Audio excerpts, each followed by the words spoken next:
Olá pessoal, tá começando mais um vídeo e hoje o nosso tema é Divisão Internacional do Trabalho. Calma, eu sei que você já deve estar imaginando, bicho, lá vem uma abstração daquelas. Não vai ser isso, prometo.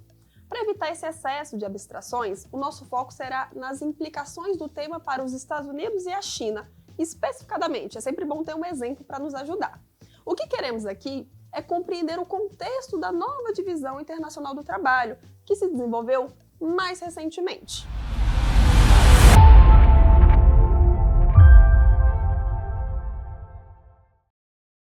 Bora primeiro fazer uma contextualizaçãozinha histórica? Há alguns anos que o mundo observa a agressividade dos Estados Unidos contra a China, especificadamente quanto à política comercial e ao desenvolvimento tecnológico, visando bloquear o processo de desenvolvimento daquele país asiático, como fez com o Japão a partir da década de 1980. Naquele período, o Japão se destacava pelo extraordinário volume de suas exportações, pela qualidade das suas indústrias automobilística e eletrônica. Como veremos adiante, a base dessa agressividade encontra-se nas modificações ocorridas na divisão internacional do trabalho ao longo dos últimos 30 anos. Agora, é preciso apresentar alguns esclarecimentos conceituais. A noção de divisão do trabalho tem mais de um significado, particularmente no que se refere ao trabalho. Aí podendo se referir ora a um conjunto de tarefas ou operações, ora ganhando o sentido de trabalho social ou produção social. Ela tem significados que se alteram de acordo com o foco da abordagem, com o espaço em que se desenvolveram as trocas e as alterações na base técnica da produção. Nas comunidades primitivas ou originárias, a divisão do trabalho se dava entre os sexos, com os homens cuidando da caça e as mulheres da coleta, por exemplo. Por isso, disse que havia a divisão sexual do trabalho. Na época da manufatura, situada entre os séculos XVI, XVII e XVIII, a divisão do trabalho assume características bem distintas. Aqui a cooperação fundada na divisão do trabalho assume uma forma clássica. Marx, o grande Marx, identificou dois modos distintos de surgimento da manufatura. No primeiro, encontra-se numa única oficina trabalhadores de diversos ofícios autônomos, por cujas mãos tem de passar o mesmo produto até o seu acabamento final, com o processo inteiro sendo dirigido e controlado por um capitalista. Marx cita como exemplo de uma carruagem, como produto total dos trabalhos de um grande número de artesãos independentes, como celeiro, costureiro, serralheiro e etc. Todos reunidos no mesmo espaço e trabalhando simultaneamente em colaboração mútua. Um outro caminho é aquele em que muitos artesãos que fabricam produtos iguais ou da mesma espécie são reunidos simultaneamente na mesma oficina e sob o comando do capitalista. Cada um desses artesãos produz a mercadoria inteira, executando todas as operações exigidas para tal. Ele continua trabalhando na antiga forma artesanal, mas nas circunstâncias externas logo fazem com que essa concentração de artesãos seja utilizada de outra maneira. A exigência, por exemplo, da produção de uma maior quantidade de mercadorias que deve ser entregue em certo tempo, exige que o trabalho seja dividido de tal forma que o mesmo artesão, ao invés de executar diversas operações numa sequência temporal, elas são separadas uma das outras, isoladas, justapostas espacialmente, sendo cada uma delas confiada a um artesão diferente e executados ao mesmo tempo pelos trabalhadores em cooperação. Assim, de produto individual de um artesão independente, que faz várias coisas, diz Marx, a mercadoria converte-se no produto social de uma união de artesãos, em que cada um executa continuamente apenas uma e sempre a mesma operação parcial. A divisão manufatureira do trabalho se distingue da divisão social do trabalho. A manufatureira implica na autoridade incondicional do capitalista sobre homens que constituem meras engrenagens de um mecanismo total que a ele pertence, como já apontou ali Marx. Já a divisão social do trabalho confronta produtores autônomos de mercadorias que se submetem à autoridade da concorrência, da coerção exercida pelos seus interesses recíprocos. Essa divisão do trabalho é mediada pela compra e venda dos produtos de diferentes ramos de trabalho e pressupõe a fragmentação dos meios de produção entre muitos produtores de mercadorias independentes entre si. E no capitalismo, as relações de propriedade, ou seja, implica ali na existência de proprietários dos meios de trabalho ou de produção e daqueles que só possuem a própria força de trabalho.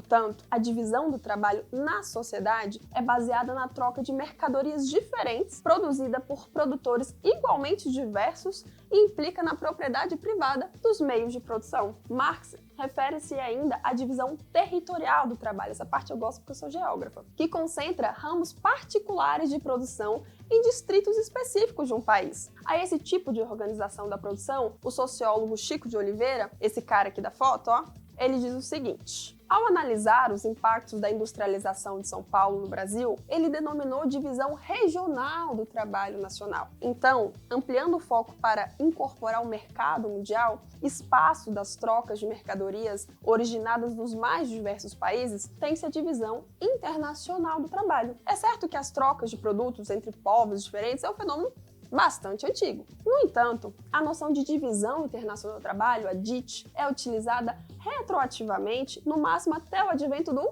capitalismo e do processo de colonização, desencadeados ali no século XVI, quando as potências coloniais, naquele período, europeias principalmente, impuseram às suas colônias o monopólio do comércio e a extração de riquezas naturais, notadamente o ouro e a prata. Nessas condições, as colônias só podiam exercitar as trocas com a metrópole colonial, lhe fornecendo coercitivamente matérias-primas e também obrigatoriamente adquirindo produtos manufaturados da metrópole. Aqui cabe uma observação. Alguns países passam a se caracterizar por determinadas especializações, como exportadores de máquinas e equipamentos, de produtos têxteis, de alimentos, minérios, etc. Com o processo de industrialização desencadeado a partir do século XVIII, o desenvolvimento dos meios de transporte, de comunicação e a consolidação dos estados nacionais, a divisão internacional do trabalho vai se modificar, alterando a forma como cada país ou grupo de países se insere na ordem econômica internacional, que tem como fundamento, entre outras coisas, a divisão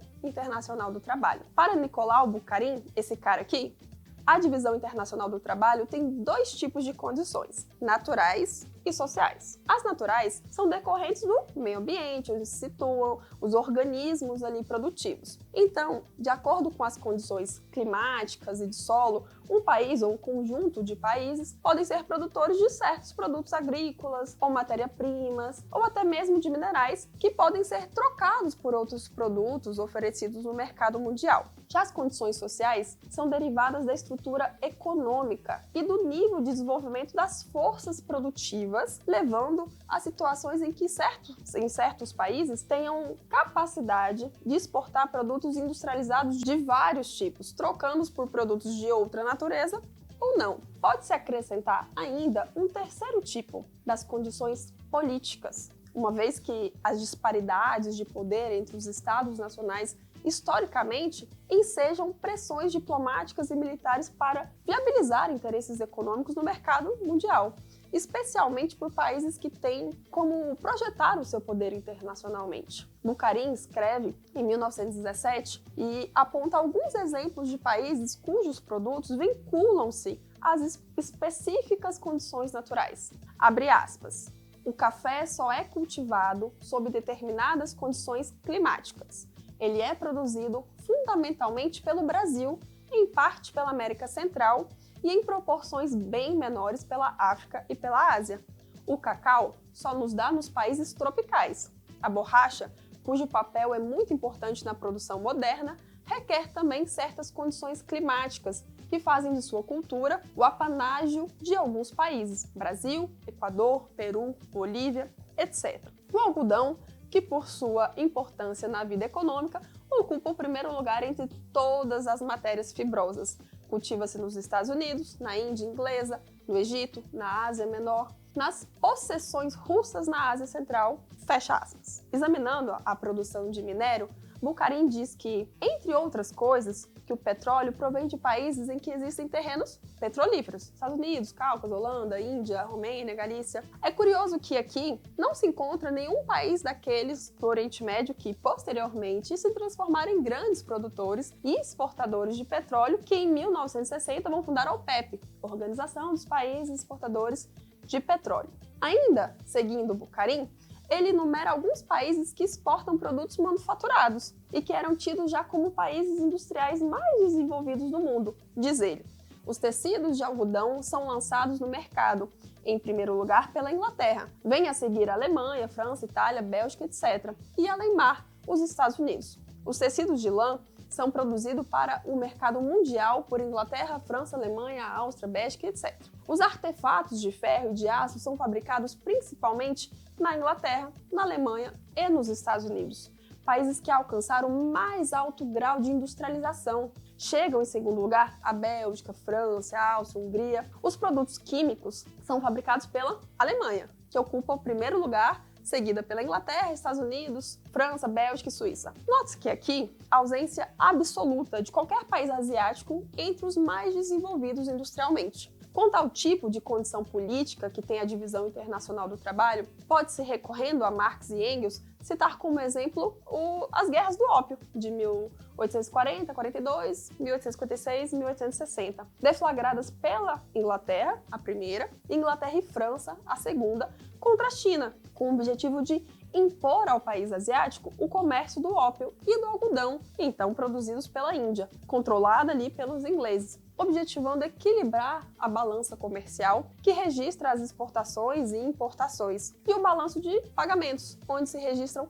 todas as transações de um país com o exterior, com a China. A partir daí, com o Tratado de Nanquim, imposto pelas potências europeias, dá-se início ao que os chineses chamam de o século das humilhações, com o país praticamente tornando uma colônia europeia. Como ficou evidente, a divisão internacional do trabalho refere-se a uma divisão do trabalho social no plano internacional entre países ou nações, e ela se expressa através do intercâmbio internacional, ou seja, por meio das trocas internacionais de mercadorias realizadas entre países com níveis diferentes de desenvolvimento das forças produtivas. Ao longo do tempo, em decorrência de vários fatores, surgem novas divisões internacionais do trabalho ou redivisões internacionais do trabalho. Na atual, a China tem um lugar de destaque.